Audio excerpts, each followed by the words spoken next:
Hello aspirants, welcome to our channel. My delight is in education.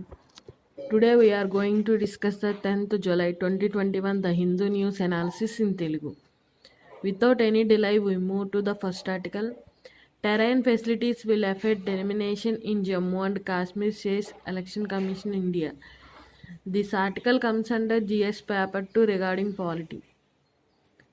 ఈ article ఏంటంటే మనం 2019 August 5-6 చూసుకుంటే Jammu and కాశ్మీర్లో ఉన్న ఆర్టికల్స్ని కొన్ని రీఆర్గనైజేషన్ యాక్షన్ ప్రకారం ఆర్టికల్ 370 అండ్ 35A అబాలిష్ చేశారు. Jammu and Kashmir reorganisation act. అప్పుడు Jammu and Kashmir 2 union territories కింద స్ప్లిట్ అయింది. ఒకటి వచ్చేసేసి union territory of Jammu and Kashmir, second one వచ్చి union territory of Ladakh. Union territory of Jammu and కాశ్మీర్లో లెజిస్లేటివ్ అసెంబ్లీ ఉంది. సో దానికి ఎలక్షన్ అనేది జరగాలి. ఎలక్షన్ జరగాలంటే డెలిమినేషన్ ప్రాసెస్ అని ఒకటి ఉంటుంది. అదేంటంటే ఒక ఏరియాని భాగాల కింద చేసి అందులో కాన్స్టిట్యుయెన్సీని పెట్టి ఇంత పాపులేషన్కి ఇంతమంది ఆపోజిషన్ ఉండేలాగా సెట్ చేసి అక్కడెక్కడ ఏ పార్టీస్ ఉన్నాయి, ఎన్ని సీట్స్ ఉంటాయి అనేది అది డిసైడ్ చేస్తుంది. టోపోగ్రఫీ, పాపులేషన్ అన్ని పరిగణనలో తీసుకుని చేస్తుంది అన్నమాట. అయితే నార్మల్గా రీసెంట్గా ఉన్న సెన్సెస్ యూజ్ చేసి ఈ డెలిమినేషన్ అనే ప్రాసెస్ చేస్తారు. కాకపోతే 2021 మనకి పాపులేషన్ సెన్సెస్ రాలేదు COVID-19 కండిషన్స్ వల్ల. సో 2011 సెన్సెస్ని యూజ్ చేసి ఈ డెలిమినేషన్ అనేది తీసుకురావడం అయితే జరుగుతుంది. అండ్ ఇంకా ఇందులో చూసుకుంటే మనకి 7 అడిషనల్ సీట్స్ని తీసుకురావడం అయితే జరుగుతుంది 86 మెంబర్స్కి. అంటే 107 సీట్స్ కాస్త 114 సీట్స్ అయినాయి ఇప్పుడు. అండ్ ఇంకా బాకిండాస్, గుజ్జార్స్కి రిజర్వేషన్ కూడా ఇవ్వటం అయితే జరిగింది ఈ డెలిమినేషన్ ప్రాసెస్లో. This was regarding this article. Now we are moving to the next article. Privacy policy will be on hold till law is formed under WhatsApp. This article comes under GS paper 2 regarding polity. And ఇంతకుముందు discuss చేసాం కదా డెలిమినేషన్ article, అది కూడా GS paper 2 under polity అనమాట. ఇప్పుడు మనం ఈ article చూసుకుంటే మనకి February 2021 వాట్సాప్ అప్డేట్ అనేది తీసుకొచ్చింది ప్రైవసీ మీద. మనం చూసుకుంటే ఇదివరకు వాట్సాప్ వేరే కంపెనీ ప్లేస్లో ఉండేది. ఇప్పుడు ఫేస్బుక్తో మింగిల్ అయింది. ఇప్పుడు పేరెంట్ కంపెనీ వచ్చి వాట్సాప్కి ఫేస్బుక్. సో అందుకని చెప్పి ఇది ఒక అప్డేట్ అయితే తీసుకురావడం జరిగింది. అసలు ఈ అప్డేట్ ఏంటంటే మన యొక్క పర్సనల్ ఇన్ఫర్మేషన్, అంటే మన యొక్క IP address, login details, location, Facebook group, business, transaction data, personalised activities ఇవన్నీ అది షేర్ చేయమని అడిగిద్ది అనమాట. దాని ప్రకారం మనం షేర్ చేస్తే మన ఇంట్రెస్ట్ ఏట్ల మీద ఉందో వాటికి అర్థమయ్యి దానికి సంబంధించిన యాడ్స్ మనకి స్టేటస్లో ప్లే చేయడం. ఇప్పుడు మనకి ఏదన్నా ప్యాంట్ కానీ శారీ కానీ ఏదన్నా కొనుక్కోవాలనిపించి కొనుక్కున్నాం అనుకో, దానికి సంబంధించిన యాడ్స్, దానికి సంబంధించిన పర్సన్స్ కాంటాక్ట్ డీటెయిల్స్ మనకి ఇవ్వటం, మన డీటెయిల్స్ ఆ బిజినెస్ పర్సన్స్కి ఇవ్వటం, వాళ్ళు మనకి పిక్చర్స్ పంపించడం, మనకి ఇంట్రెస్ట్ ఉంటే కొనుక్కునేలాగా. లొకేషన్ తీసుకోవడానికి కూడా అదే రీజన్. మన నియర్ బై లొకేషన్లో ఉన్న బిజినెస్ కాంటాక్ట్స్ అవి మనకు వస్తాయి. ఈజీగా ట్రాన్సాక్షన్స్ చేసుకోవడానికి, కొనుక్కోవడానికి యూజ్ అయ్యేలాగా ఇది తీసుకొచ్చారు. కాకపోతే మనం ఫేమస్ పుట్టుస్వామి కేసు ఒకటి ఉంటుంది. దాని ప్రకారం మనకి article 21A right to privacy అనేది యాడ్ చేయడం అయితే జరిగింది. దానికి సంబంధించే దీనికి చాలా పిటిషన్లు పడటం వల్ల గవర్నమెంట్ అనేది దీన్ని ఆపడం అయితే జరిగింది. వాట్సాప్ కూడా చెప్పడం జరిగింది, న్యూ ప్రైవసీ పాలసీ వచ్చే వరకు మేమైతే ఇది వాట్సాప్లో తీసుకురాము, హోల్డ్ చేసే ఉంచుతాము అని ఢిల్లీ గవర్నమెంట్కి వాట్సాప్ చెప్పడం జరిగింది. ఇదేంటంటే data protection law in India, అది ఆ లా వచ్చే వరకు ఈ అప్డేట్ అనేది హోల్డ్లో ఉంచుతామని చెప్పింది. పార్లమెంట్ అనేది ప్రస్తుతానికి జాయింట్ సెక్షన్ అయితే పెట్టి పబ్లిక్ సెక్టర్, ప్రైవేట్ సెక్టర్ రెండు కలిసి దీని మీద డిస్కషన్స్ అయితే చేస్తున్నాయి. ఫర్దర్గా అప్డేట్ వస్తే కానీ వాళ్ళు రిలీజ్ చేయమని మాట ఇవ్వడం అయితే జరిగింది. This was regarding this article. Now we're moving to the next article. Himalayan yaks to be insured. This article comes under environment and ecology under GS paper 3. ఇవి ఎందుకు న్యూస్లోకి వచ్చినాయి హిమాలయన్ యాక్స్ అనేవి అంటే క్లైమేట్ చేంజ్ వల్ల వీటి మీద చాలా impact చూపించింది ఈ యాక్స్ మీద. వాటి యొక్క నెంబర్ కౌంట్ అయితే డిక్రీజ్ అయిపోతుంది, అంటే చనిపోతున్నాయి. హిమాలయన్ అంటే మనకి క్యాజువల్గానే తెలుసు, హిమాలయాలో క్లైమేట్ చేంజ్ వల్ల యాక్స్ నెంబర్ తగ్గిపోతుంది. అంటే ఏంటి, కూల్గా ఉండే హిమాలయాస్లో హీట్ పెరగడం వల్ల చనిపోతున్నాయి అని అర్థమవుతుంది. సో ఇది కామన్ రీజన్, ఇది అందరికీ తెలిసిపోద్ది. హిమాలయాలో క్లైమేట్ చేంజ్ అంటే హీట్ పెరగడమే. సో ఇదే కాకుండా మనం స్టాటిక్ ఫిగర్స్ని కూడా యాడ్ చేస్తే మన ఆన్సర్కి ఇంకొంచెం ఎఫెక్టివ్నెస్ పెరిగిద్ది. లైక్ 2012 నుంచి 2019 లోపు చూసుకుంటే 24.7% యాక్స్ కౌంట్ అనేది పడిపోయింది.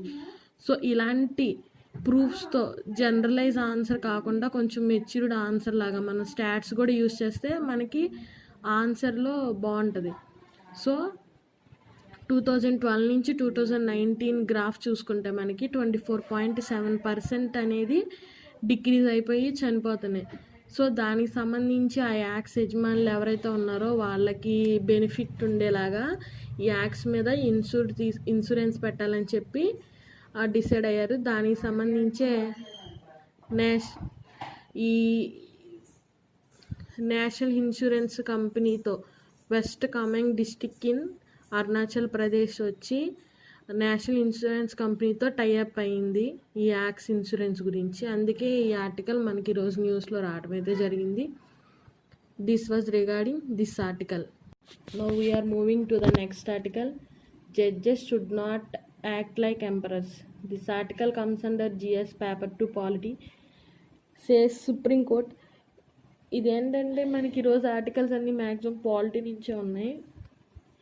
ఇక్కడ మనం ఇంకొకసారి హెడ్డింగ్ చదువుదాం.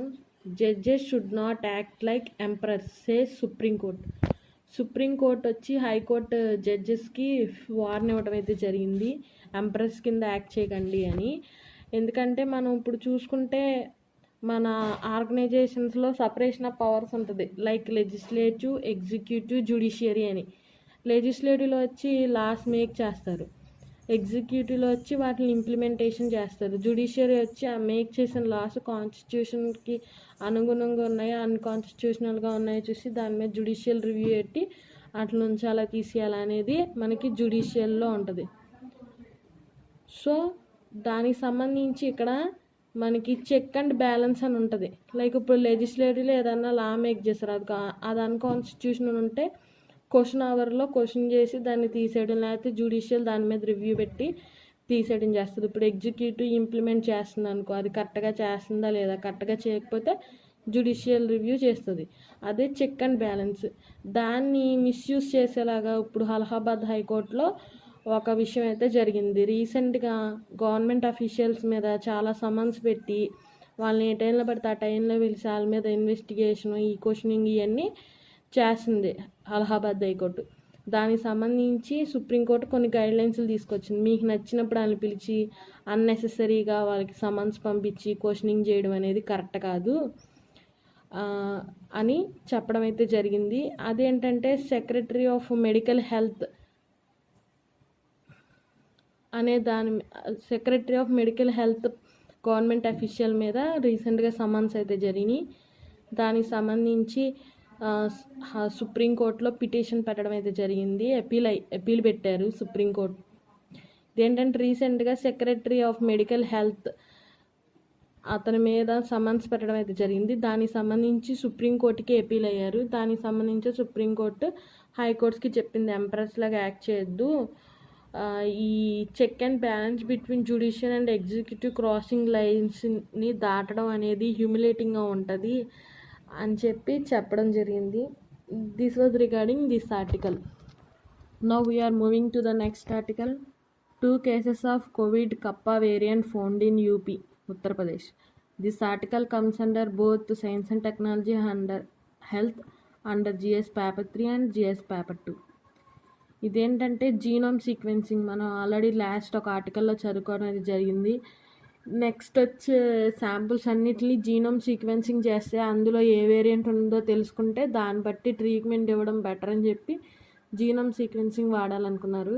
దానికి సంబంధించి యూపీలో 109 శాంపిల్స్ని జీనోమ్ సీక్వెన్సింగ్ చేస్తే అందులో 109లో 107 శాంపిల్స్ వచ్చి డెల్టా ప్లస్ వేరియంట్ కనిపించింది.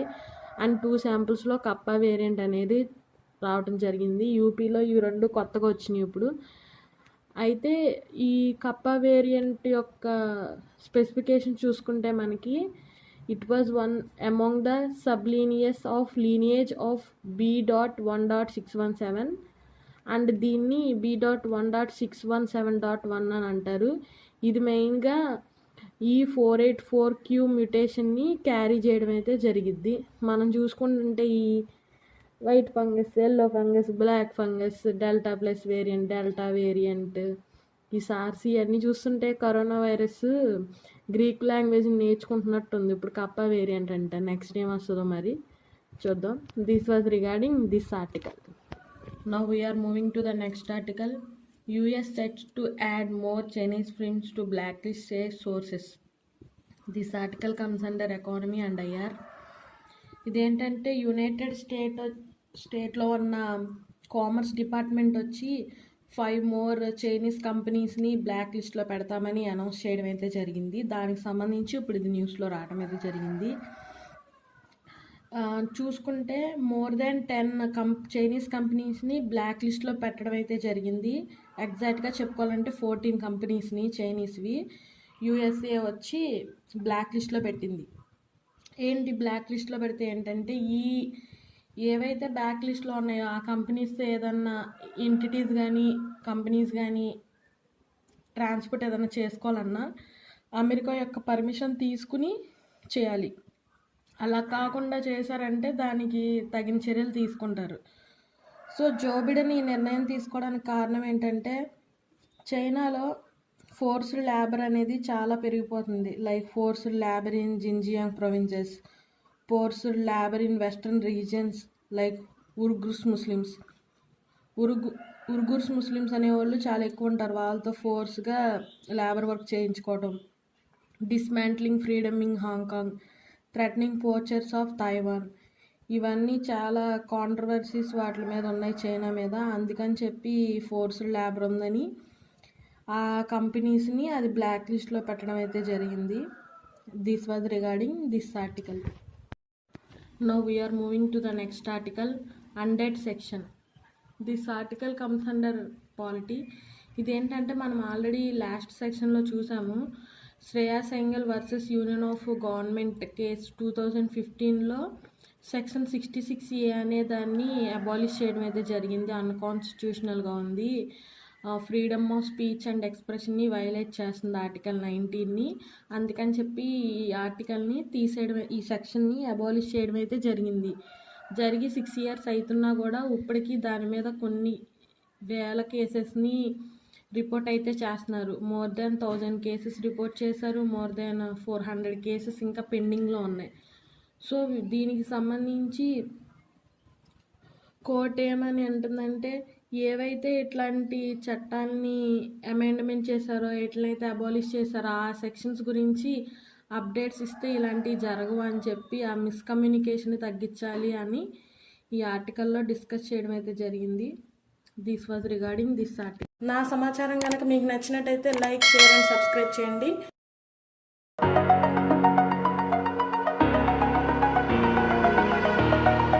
Over the edge, feel like I'm floating through